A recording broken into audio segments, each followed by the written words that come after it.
Happened to be a man that I revere and respect profoundly. His name is Greg Popovich. That is the one person that has to be held accountable when we're lamenting this. I remember one year when the Miami Heat were playing a game in Orlando. They had a game the next night, nationally televised on TNT. Whatever his friction was with former Commissioner David Stern, Greg Popovich sent Tim Duncan, Manu Ginobili, and Tony Parker home. How did we know that? They were on a line for Chick-fil-A in the Orlando airport about to board Southwest. Am I lying? Nope. True story. Remember it will. They were waiting to board Southwest to San Antonio, and they were standing in the line for Chick-fil-A, and people were like, aren't they supposed to be playing tonight in Miami? And so the point is that as we sit here and we lament the state of affairs that exist with these players not prioritizing, showing up to work, and valuing the regular season on a regular basis. I'm not accusing the great Greg Popovich of devaluing it. You're saving the players their legs and all of this other stuff, and I get it. Plus, your relationship with Commissioner Stern is believed to have had something to do with that. But he was very unapologetic in making those decisions to sit players. And it made it easier for the players to do that themselves. We can't talk about the players making some of these decisions and leave Greg Popovich's name out of the mix. That's all I have to say. That's fair. I'll start with you here, Tim. Getting back to the East, we gave a little recap there. Who's the best team right now? A couple months ago, I picked the Bucks and Warriors to meet in the finals. I picked the Warriors to win it all. And I started to wonder about that, obviously, when they started having all those injuries. Draymond went down, Steph got hurt. Of course, You're going to doubt it. But what I'm seeing is what I thought I was going to see, right? So I'm like, okay, fortunately, that pick is still out there. Yes, yes, that's right. It came full circle like a boomerang. The Warriors are back. Okay, so that's the West. The East, staying with Milwaukee, and here's why. I know how impressive Boston has been. I know what their defenses look like. The numbers speak for themselves. I see what they're doing to one of the greatest offensive players this league has ever seen. In this series, here's why I like Milwaukee. The length that Boston has defensively is bothering Kevin Durant. The physicality that they have that is bothering Kevin Durant. Those things don't affect Giannis. Giannis is different. Giannis is going to be able to do his thing physically. Now, listen, going into last postseason, he still had to answer the bell about certain things. Could you have finesse in your game when we need you to have finesse? Can you make a pull-up 18-footer if you have to? Can you make free throws at an important moment if you had to? Because the physical part, he could overwhelm you. He did it time and time again.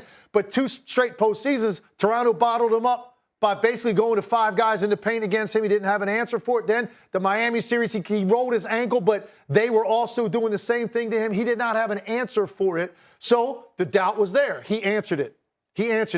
He can come through in a way now in a certain aspect of his game if that's what the situation requires. So I have faith in him physically still being able to do what he does. Now, listen, I understand that Chris Middleton's That's where I was going, but Chris factor. Middleton's not 100%, not playing right factor. now. That could turn. I mean, they might come out and say at some point, hey, he's going to be out longer. They could come back and say, hey, he's going to give it a go. He's going to give us something. Still have Drew Holiday. They still have some of the best role definition of any team in the league. They've got great three-point shooting. They got Lopez back now as a rim protector and a guy that can stretch the floor. Connaughton came back. Bobby Portis is playing great for them. Grayson Allen has been a nice addition for them.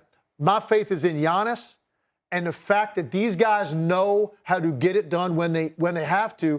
Okay. Now, Middleton's a big factor. Don't get me wrong. He's going to have to make an appearance, I believe, in the series. But I just think they answered the questions I had about them last season, and I'm going to put my faith in them more so than a Celtics defense that could do certain things to certain guys. I don't know if they can do it to that guy. This is how much I love you. On this show, you just took up all my time. I only got a minute to respond to you. For once. I'm going to let that slide because it's you, Tim, like my brother from another mother. Here's the deal. Karma. Here's the deal. There we go. Just see, is that the Benedict on the Oh, my But it's all right. goodness. Here's the deal, y'all. This is a very simple answer for me. First of all, apologies to Cavalier Johnson, the present mayor of Milwaukee. Did you see your gift basket? Yeah. I gave it to around the office. I gave it. That was good. I didn't get anything. But I threw out the nice. bratwurst. I want no damn bratwurst, all right? But let me say this about no disrespect to Cavalier Johnson, the mayor of Milwaukee. But y'all ain't going to no damn finals. I don't believe it. And maybe it's wishful thinking because I would much rather be in South Beach And we know this, and that's why I don't mention Miami much, because I'm not trying to jinx myself. But Jimmy Butler and the crew know where I want to be. They know where I want to be. Having said all of that,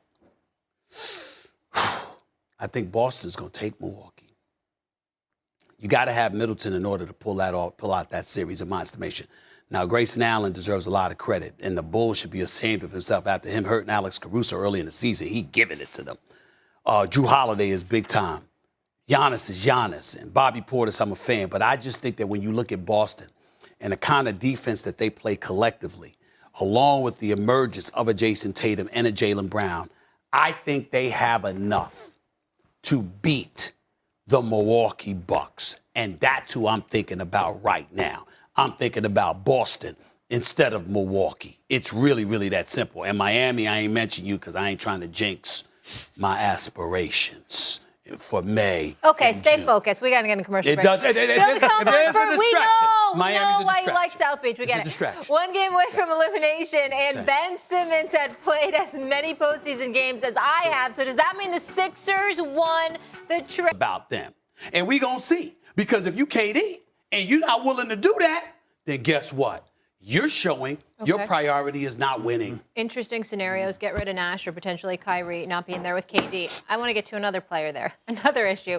We were all anticipating seeing Ben Simmons on the floor tonight, Game 4, Zoolander. right, at Barclays. But that will no longer be the case. Simmons will not play tonight. He's dealing with back soreness.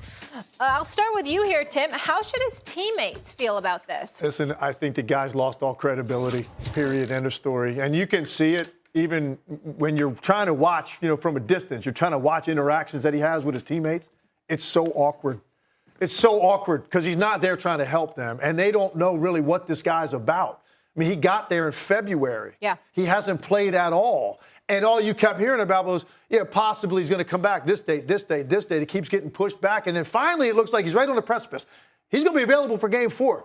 And everybody thinks that's going to happen. Not that it would matter that much to his teammates by that point, because he might be out there for one game and go home for the summer. That's probably what would happen because they're going to get swept. So he has no credibility anymore. I think they're looking at him much like Stephen A. was just talking about Kyrie Irving. They've got two guys now that you question, how much do you love the game? How much do you actually love to compete? And after what happened to Ben Simmons last year against Atlanta, when we all witnessed that, that was an epic meltdown of a player that could not handle the pressure of that situation, particularly in that market. The way that he played in that entire series, not just the one dunk he passed up. Go look at the entire series, the way Ben Simmons played. He was exposed to everyone for his frailties, for his fragile psyche that he has.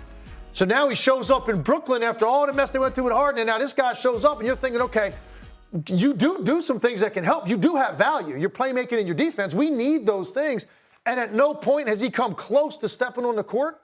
Instead, he lets to sit over there, bring a lot of attention to himself with his choice of clothing and sitting up by the coaches. So he's on TV the entire game. He's not sitting on the end of the bench. He's not back in the locker room where he's saying, you know what? I don't want attention on me, man. I can't help you guys. I don't want to take away from you. I don't want people talking about me no more because of what I'm wearing or the fact that I'm not playing. But he chooses to be where he is on that bench because that's exactly what I think he does want. So everybody in the locker room now, Jay, is questioning this guy's desire to actually play. How much do you love to play? How much do you love to compete?